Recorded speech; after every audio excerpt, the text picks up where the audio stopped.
Voilà, mesdames, messieurs, chers internautes, amis des Moutatimini officiels, bonjour, meilleurs vœux aussi, parce que l'année vient de commencer. Nous vous souhaitons nous le meilleur pour l'année 2026 qui est en train de débuter. Merci de nous faire encore confiance. Nous voici une fois de plus sur le plateau de Moutatimini officiel, dans les comptes de l'émission Panorama culturel, votre magazine de tous les jours, votre magazine qui vous présente les grands artistes sur ou dans différents domaines, les artistes écrivains, comédiens, musiciens aussi, etc. Mais aujourd'hui, comme on l'a toujours fait autrefois, nous allons parler d'un sujet aussi important dans le compte de cette émission ce lundi 12 janvier 2026.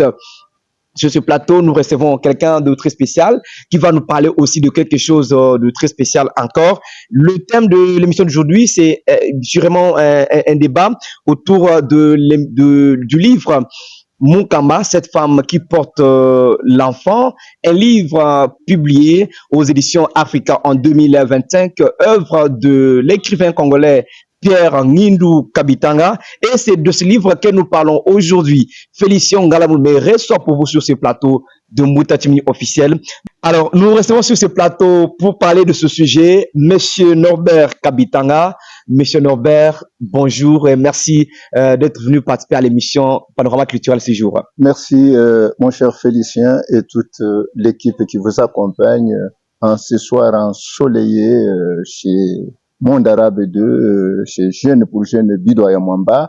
D'abord, je présente mes condoléances les plus attristées à la famille Bidoya Mwamba qui a perdu Ngalula Kayembe, ma fille, que j'ai élevée, j'ai les prises toutes petites à Dissouminina. Elle a terminé à Buenamuntu, mais aujourd'hui, elle a connu l'accident à Kinshasa. Voilà. C'est le même véhicule, le véhicule de Kabemba Kamutadika qu'il avait achevé, et aujourd'hui c'est le véhicule de Ngalula qui l'achève aussi. Quel est cruel anathème de l'existence. En tout cas, merci beaucoup, M. Pierre. Et la rédaction Monsieur Norbert. Merci Norbert. Qui se ressemble, s'assemble. Voilà. Merci beaucoup, Monsieur Norbert, à toute l'équipe de Moutatimini officiel. Vous souhaite aussi ses vœux les meilleurs pour l'année 2026.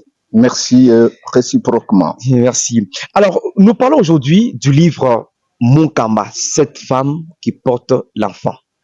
D'abord, moi, je dis brièvement que vous appelez M. Norbert Kabitanga. Est-ce qu'il y a un élément que je peux avoir oublié parce que je sais que vous êtes écrivain, vous êtes amateur de médias, vous êtes acteur pédagogique, vous êtes enseignant assis, vous avez plusieurs casquettes sur lesquelles on peut vous recevoir. Mais aujourd'hui, est-ce que vous avez un mot à ajouter sur votre présentation? Oui, naturellement, je suis le tout à la fois. Je porte plusieurs casquettes. Je suis éducateur. Je suis linguiste de formation. Et quand vous dites Norbert Kabitanga, vous avez oublié aussi Kabole Mutambai. C'est le nom hérité de mon grand-père. Vraiment, je suis très content d'être reçu sur le plateau et très fier même au point d'embrasser et le ciel et la terre, puisque nous parlons de Munkamba qui est sur notre planète Terre. Voilà. Alors, qui est l'auteur? Parce que nous devons déjà attaquer le loup qui est devant nous. Est-ce que vous pouvez nous dire qui est réellement Pierre Ngindou Kabitanga, l'auteur du livre? Oui, ce n'est pas les loups que nous attaquons, c'est plutôt les taureaux que nous attaquons par les cornes. Voilà. Pierre Ngindou Kabitanga est né, comme le livre le démontre, à Tchimboulou, seconde ville de Kassai central. Il est né le 28 décembre 1974. Il est auteur, professionnel de médias et chercheur socioculturel et politique. Il est l'initiateur de l'ordre d'élite dénommé Nouvelle Élite Consciente, NEC en sigle. Une organisation sociopolitique spécialisée dans l'éducation et l'orientation, éveilleur de conscience. ingénieur industriel de formation. Il est actuellement étudiant à la faculté des droits et criminologie de l'université chrétienne Cardinal Maloula, en sigle ICESAM. Je crois avoir tout dit sur la vie de l'auteur qui est né là-bas, mais il est venu étudier ici à Kananga juste après la mort de la mère en 79. Oui. J'étais encore en premier graduat physique et technologie. C'est à cette époque-là que je l'ai pris de là vers ici, la maman étant décédée à l'accouchement. Norbert Kabitanga parle aujourd'hui des Pianino Kabitanga. Ceux qui nous suivent se demandent, s'agit-il d'un père et son fils ou quel lien de parenté, quelle relation existe entre vous, monsieur Norbert? De toutes les façons, oui, mais c'est toute une imbrication là. Les choses se mêlent et se confondent, se combinent. Je suis le grand frère, c'est-à-dire le frère aîné de la lignée. Ndou en est le cadet. En tout cas. Et comme vous l'avez suivi, quand la maman est décédée, je l'ai pris tout petit. Il avait encore quelques 4 ou 5 ans pour l'amener à l'école. De là, quand il a terminé le primaire, terminé le secondaire et l'université même, il a préféré faire le média. C'est comme qui dirait, quand on n'a pas ce qu'on aime, on se contente de ce qu'on voit, de ce qu'on a. Voilà. Merci beaucoup, monsieur Norbert. Nous devons avancer rapidement. Nous parlons de ce livre. Est-ce que vous pouvez nous dire, vous l'avez lu intégralement, un livre qui est aussi volumineux. Vous avez eu le temps de le lire et de le salir, comme vous aimez bien le dire. Oui. Pouvez-vous nous parler du lieu ou du cadre géographique central du livre Munkamba, cette femme qui porte l'enfant? De toutes les façons, le cadre, c'est la localisation même. L'ouvrage porte 202 pages. Ce qui m'a flatté le plus, c'est à la page 199 où il y a le portrait de mon grand-père qui se ressemble à mon père et à la plupart de ses fils. C'est-à-dire ses fils lui ressemblent. Un grand-père qui avait 13 femmes. Et c'est de cette polygamie d'où nous sommes descendus.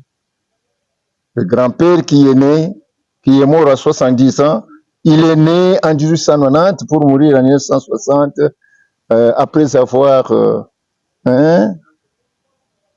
goûté quelques crépuscules de l'indépendance de notre pays ou de la souveraineté nationale.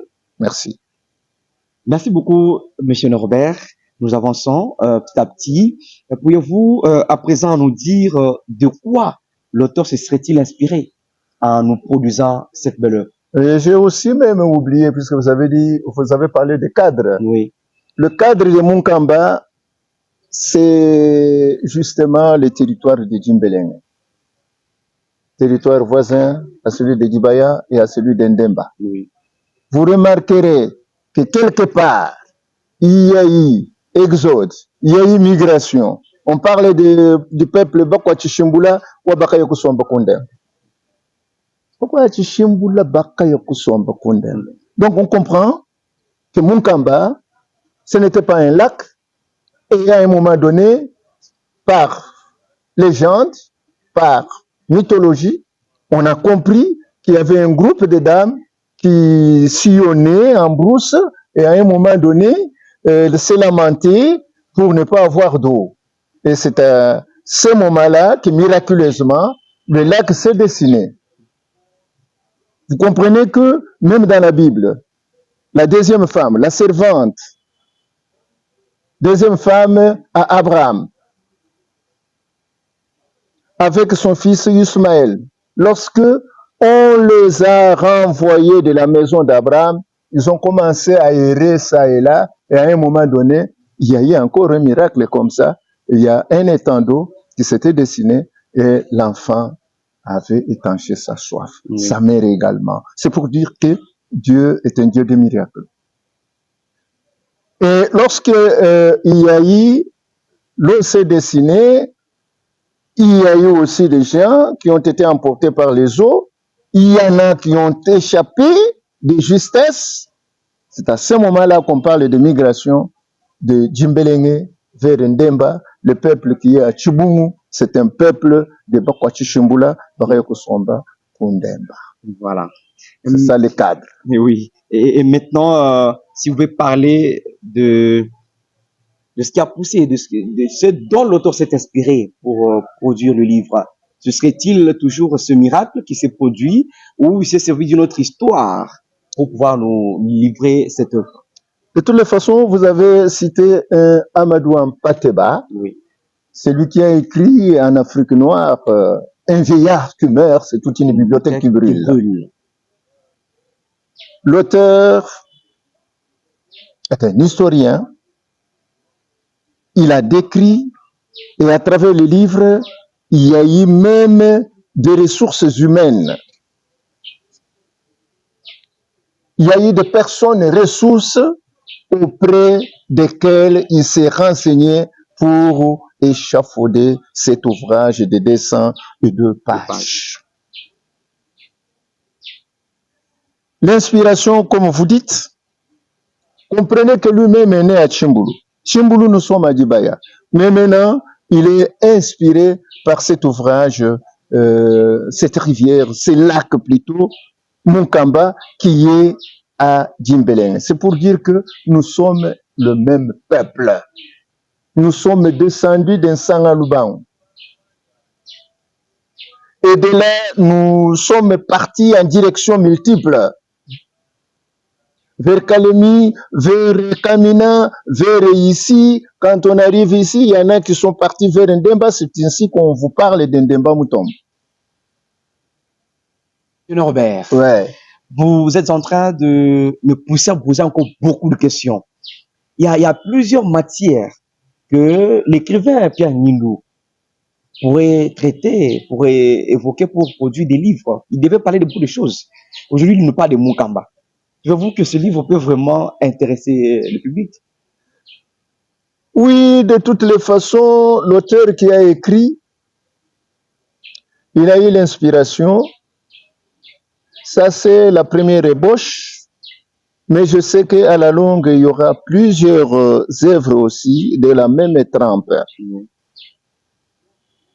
Et lorsqu'il a écrit Munkamba, cette femme qui porte l'enfant, de toutes les façons, il y a une métaphore, il y a un langage là, codé. Nous pouvons identifier ce Munkamba à la RDC en général.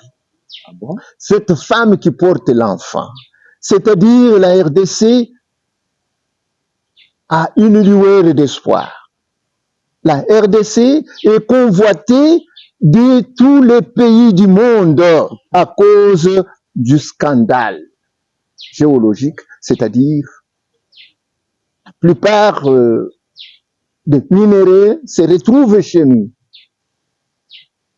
Quand il a écrit cette femme qui porte l'enfant, et quand j'apparente ça à la RDC, vous sentez déjà que c'est le patriotisme, c'est l'amour de sa patrie, c'est l'amour de son pays. Puisque plus loin, quand je l'ai lu dernièrement sur WhatsApp ou sur Facebook, il a essayé aussi de parler de cette turbulence qui règne à l'est de la RDC, avec M23 soutenu par le Rwanda et d'autres pays occidentaux. Et quel serait, selon vous, parce que vous avez intégralement lu ce livre, l'objectif que Pierre Nilou poursuit réellement en parlant de Munkamba? Vous avez dit qu'il serait en train de faire allusion à la RDC, qu'il y a un grand scandale géologique, tout ça. Mais pourquoi Pierre Nilou veut parler de Munkamba? C'est quoi l'objectif qu'il poursuit réellement? Qu'est-ce qu'il veut réellement dire?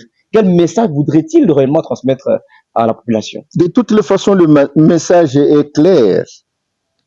Il tient. Je vous ai dit qu'il est de Chimbulu, mais il écrit Munkamba.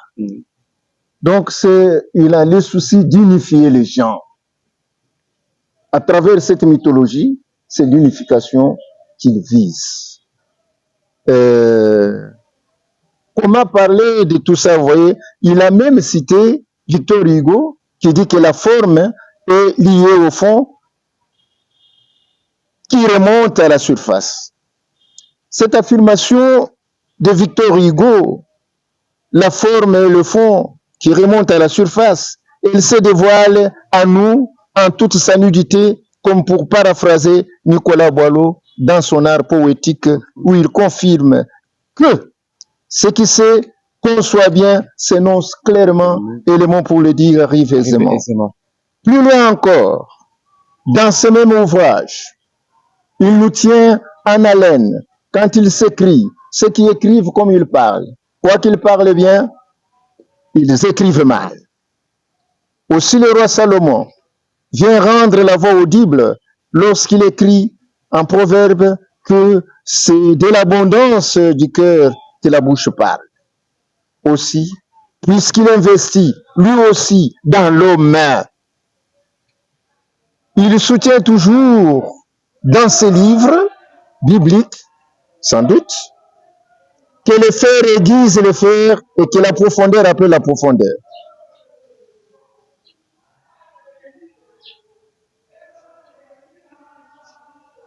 Chamwa, chidi chipeya chamwa nachi ni ndondo bikila ndondo nene.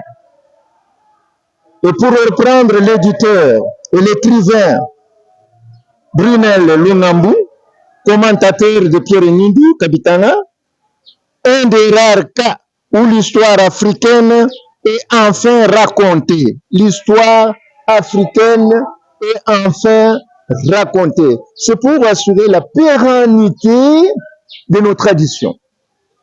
Il ne doit pas s'écarter de la ligne de démarcation et nous allons rejoindre l'auteur qu'il aime bien puisqu'il a suivi que moi aussi, je l'admirais.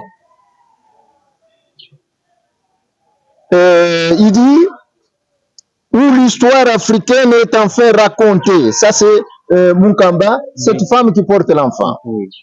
Par un digne héritier africain, fier de ses origines. Qui est ce digne héritier africain? C'est bien Pierre Nindou. Fier de ses origines. Qui est fier de ses origines? C'est bien Pierre Nindou Kabitanga. Pierre n'a décrit que ce qu'il a vu. Ça c'est ce qu'il a entendu et ce qu'il a vécu. Emboîtant ainsi le pas à l'historien malien Amadou Ampateba dans l'enfant Peul.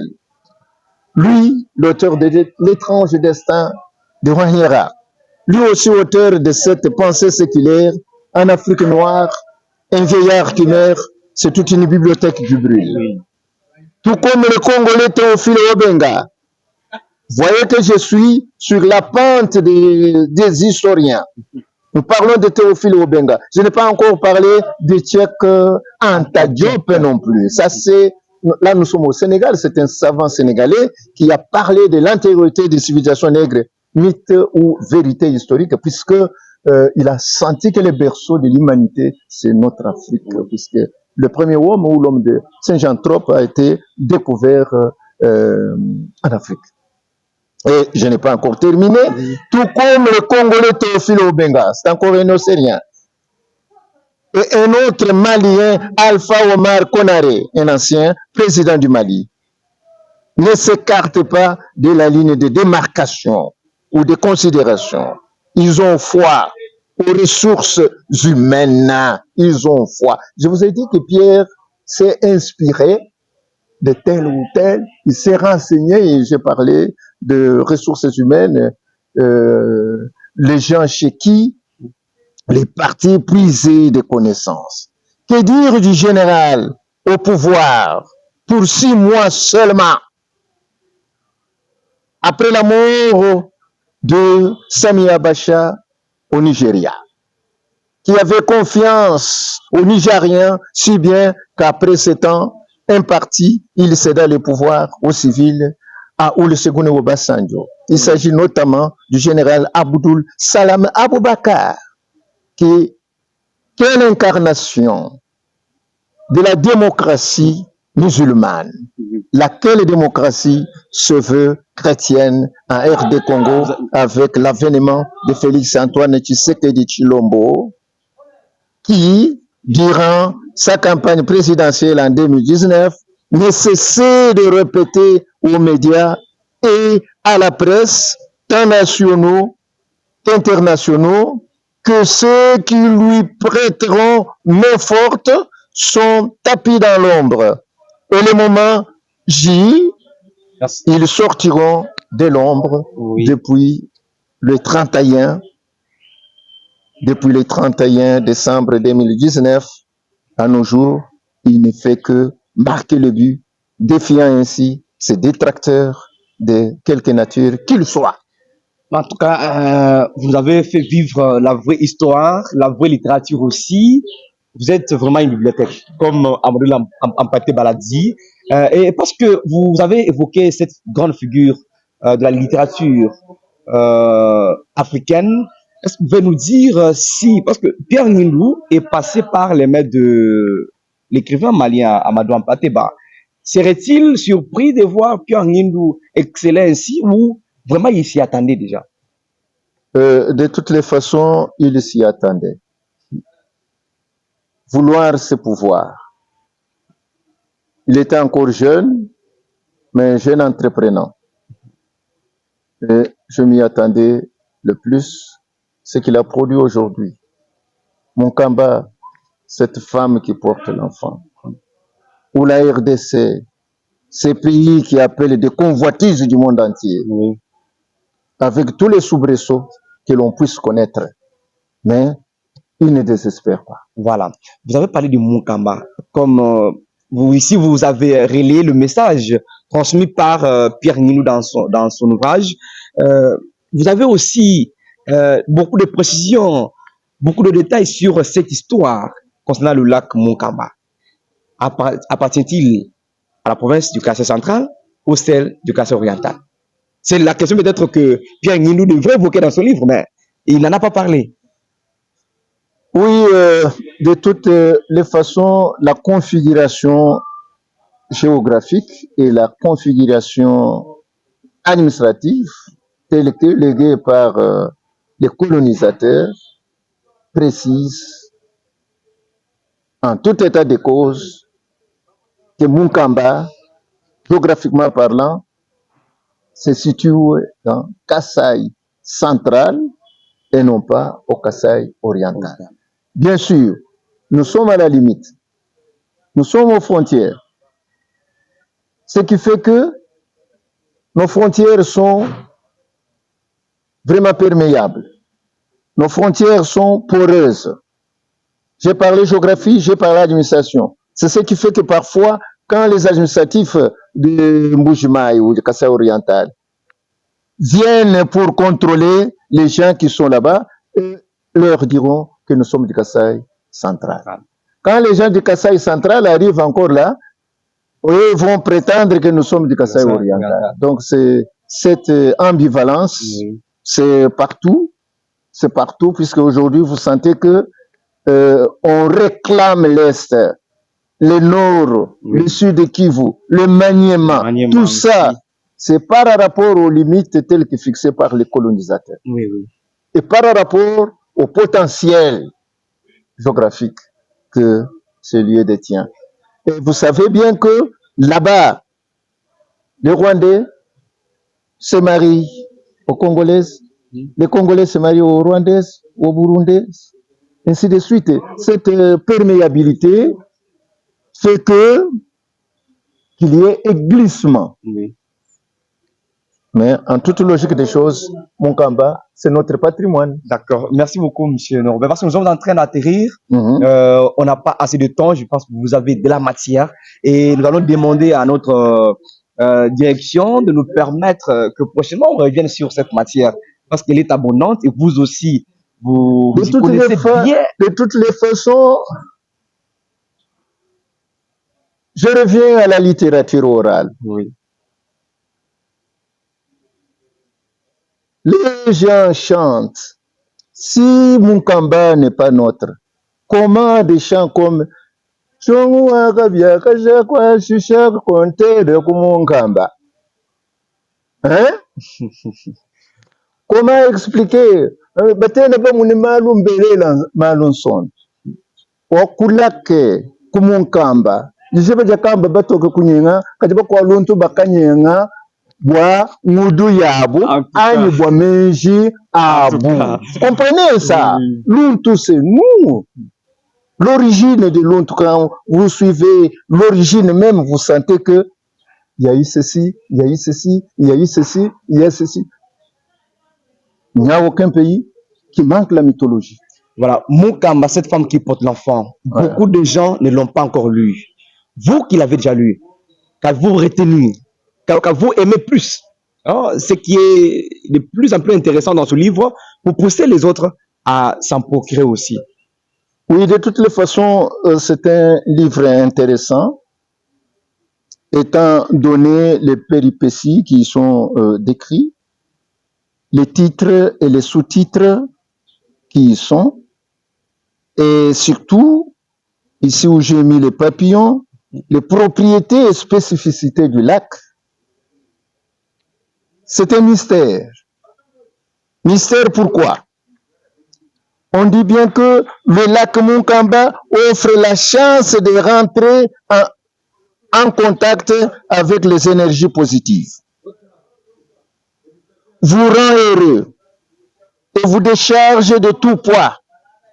Respirer l'air du lac, c'est respirer le bonheur. Vous sentez déjà? Quand on dit respirer l'air du lac, c'est respirer le bonheur. Moi-même, j'étais là. En quelle année? En 73, je me rendais en Bujimaï.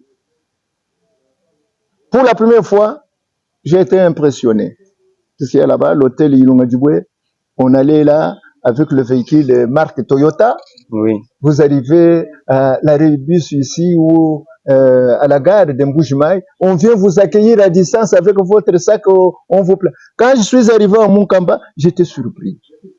Le style. Je dis bien, en 73, j'étais encore en troisième d'humanité. En tout cas, c'est formidable. Monsieur Norbert. Ce n'est pas terminé, puisque ne coupez pas le fil de mes idées. Je suis là, si il faut s'éterniser, pas de problème. Respirer l'air du lac. Oui. C'est respirer le bonheur. Vous sentez, quand on dit Mukamba, le lac, j'ai un peu de réminiscence aussi avec le lac d'Alphonse de Lamartine, où l'auteur se plaint devant le lac après avoir emporté Elvire sur cette pierre où tu l'as vu s'asseoir. Que ferez-vous de ces moments propices que vous nous ravissez? Autant jaloux, des choses comme ça. Vous comprenez? Quand on est au bord du lac, on oublie les soucis que l'on a. Beaucoup de gens vont là-bas, oui, on va se détendre là, des familles, le week-end. Donc, c'est vraiment un plaisir. Ce merveilleux lac guérit des maladies. Vous sentez déjà? Ça guérit des maladies. Et c'est déjà une fonction. Restaure l'âme et allume la flamme de cœur. Vous avez des problèmes de santé, venez respirer l'air du lac et plongez dans ces eaux. Vous ne retournerez pas le même. C'est-à-dire, vous y allez, parfois inquiet, mais au retour, vous êtes détendu. Quelque chose de sacré. C'est sacré. Et on y va encore. On ne puise pas l'eau du lac pour des rites mystiques sans son autorisation. Vous sentez déjà qu'il y a là des interdits. Vous puisez quand vous n'êtes pas autorisé et l'eau rentre dans sa cour. Il faut avoir l'autorisation du chef Luntu. Un jour, un homme venu de la province sœur du Kasaï oriental, de la province sœur comme vous dites, de la province sœur, de la ville de Mbujimaï, il prit une bouteille d'eau du lac sans l'autorisation et se dirigea à la gare routière. Alors qu'il attendait son transport, un homme survient de nulle part et lui fit querelle jusqu'à ce que la bouteille tomba et l'homme disparut. C'est un homme mystique. C'est le mysticisme. L'homme tourne, la bouteille tombe et l'eau s'asperge et l'homme disparaît. Qui était cet homme? Un messager, un chef Luntu, on dirait même un soldat Luntu, hein? Le conservateur de nos traditions. Troisième qualité, pendant la colonisation belge. Ouais. Jijibanja kamba batoka kunyenga kadiba kwa luntu baka nyenga bwa menji yabu ani bwa ngudu yabu. Ngudu c'est-à-dire la force. La force. Et ces animaux ou organismes étaient tués et jetés à la rive. Vous sentez quelle puissance et quel mysticisme. Jetés à la rive. Aucun oiseau. Aujourd'hui, il y a des gens qui vont en Kamba, des Kimbanguistes.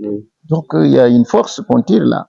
Aujourd'hui, les sacrificateurs, chaque novembre, ils se rendent Kumukun. Ils savent ce qu'ils font là-bas. Oui. Donc, c'est notre source d'inspiration. En tout cas, le lac. Merci beaucoup, Monsieur Robert. C'est vraiment, vraiment abondant, mais intéressant. C'est très intéressant. C'est ça qui nous attire. Oui. Beaucoup de choses.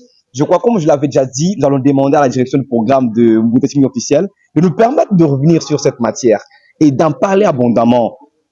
Brièvement, Monsieur Norbert, comment avez-vous trouvé le style des Pierre Ngindu? De toutes les façons, son style, puisque Buffon dit, le style, c'est l'homme. Et chacun écrit de sa manière, mais en suivant certaines règles. Le style de Pierre n'est pas copié chez tel ou tel autre. Hein. Le style est presque personnel. C'est un style à la Soni Laboutansi. Ça, c'est un Congolais, écrivain, qui est décédé, et sa femme. C'est lui qui a écrit L'État honteux. L'État honteux, c'est-à-dire, à un moment donné, tous les ministres démissionnent. Les hommes comme les femmes. Et on vient vous tendre la démission avec la main gauche. C'est une malédiction. Ça, c'est Soni Laboutansi. Et le style de Pierre Ngindu, vraiment polyvalent, puisque des fois il rejoint Albert Camus qui écrit La peste ou qui écrit L'étranger. Il vous dit ma mère est morte. Je ne sais pas. Peut-être hier. J'ignore tout. Vous voyez? 4 courtes phrases, mais le message est là. 4 courtes phrases, mais le message est là. En tout cas, merci beaucoup, monsieur. Et il s'éloigne. Oui, il cherche à se rapprocher un tout petit peu de Marcel Proust, avec son style péremptoire, très long, mais lui est modéré. Il veut transmettre son message à qui de droit et en toute transparence, sans aucune opacité. Aujourd'hui, nous avons reçu dans le compte de l'émission Panorama culturel, nous avons parlé du livre de Pierre Ngindu Kabitanga, Mon Kama, cette femme qui porte l'enfant. Vous aussi, en tant qu'écrivain, parce que nous avons lu l'un de vos poèmes publiés il y a longtemps dans les annales de l'ISP, voilà. Kananga. Voilà. Et si vous étiez demandé de continuer la rédaction de ce livre, qu'est-ce que vous auriez ajouté? Qu'est-ce qui manque à cet ouvrage de Pierre Ngindu? Qu'est-ce que vous pourriez proposer? De toutes les façons, l'écrivain, c'est comme un dramaturge. Il doit vous laisser sur les champs d'inachevé. Pierre Ngindu s'est limité à la page 202. Son inspiration avait tari. Mais il fallait poursuivre avec cette femme qui porte l'enfant, aller plus loin. Et il l'aurait fait, puisque je sens, quand il parle de l'Est, il touche déjà à la politique, en tant que patriote. De toutes les façons, il ne doit pas, la pédagogie recommande de ne pas donner une noix épluchée à l'enfant. Donner la noix et l'enfant doit écraser lui-même. Donc, vous me demandez en quelque sorte le perspective d'avenir. C'est que ça, c'est le début, mais qui annonce déjà la fin. Je sais qu'il écrira beaucoup. J'ai même... mais personnellement, j'ai admiré, puisque de tout je dis, la critique est aisée, mais l'art est difficile. Merci beaucoup, Monsieur Norbert Kabitanga. Merci d'avoir été dans cette émission, ce premier numéro de l'émission Panorama culturel pour l'année 2026. Merci. Nous vous avons reçu pour parler de cet ouvrage qui est aussi intéressant, Moukama, cette femme qui porte l'enfant, l'œuvre de Pierre Nguinou Kabitanga, écrivain congolais. Et puis, c'est ce livre qui a été publié aux éditions Africa depuis 2025. Un livre composé de 202 pages. En tout cas, Panorama culturel, Boutessimi officiel, vous remercie d'avoir accepté de participer à cette émission et nous prenons rendez-vous pour les jours à venir pour d'autres numéros de cette émission, Monsieur Norbert. Oui, merci. C'est à moi de vous dire merci, mais je vous révèle une chose, que Nindou n'est pas sorti du néant. Il y a eu ces aînés d'abord qui se sont lancés sur cette voie. Il y a eu Katende Kachimbika, l'auteur de Ton combat femme noire, l'auteur de Là où il n'y a pas d'homme, sois un homme, l'auteur de Demain, un autre jour. Vous comprenez un peu? Katende est encore en vie. Il vit à Kinshasa. Malgré, on me dit qu'il est déjà frappé par la cécité, mais comprenez, peu importe, ce sont les yeux qui souffrent, mais l'intelligence est encore là. Vous savez que l'apôtre Jean a vécu dans l'île de Patmos. Nous sommes en Asie mineure. Les yeux étranglés, mais il continuait à être inspiré et il écrivait. Il a écrit Apocalypse dans ces conditions-là. Les yeux étranglés, mais il écrit. Lumumba, les yeux étranglés, mais il parlait. En tout cas, l'émission d'aujourd'hui a été vraiment riche. Une émission intéressante que nous allons publier plusieurs fois, afin que nous soyons très bien suivis. À vous tous qui étiez en train de nous suivre, merci et nous prenons aussi rendez-vous pour un autre numéro de l'émission Panorama culturel sur ce plateau avec Félicien Galamoume et toute l'équipe, Monsieur José Kapena, Gaston Wangala, Willy Chipamba. Merci de nous avoir accompagnés dans cette réalisation de l'émission Panorama culturel.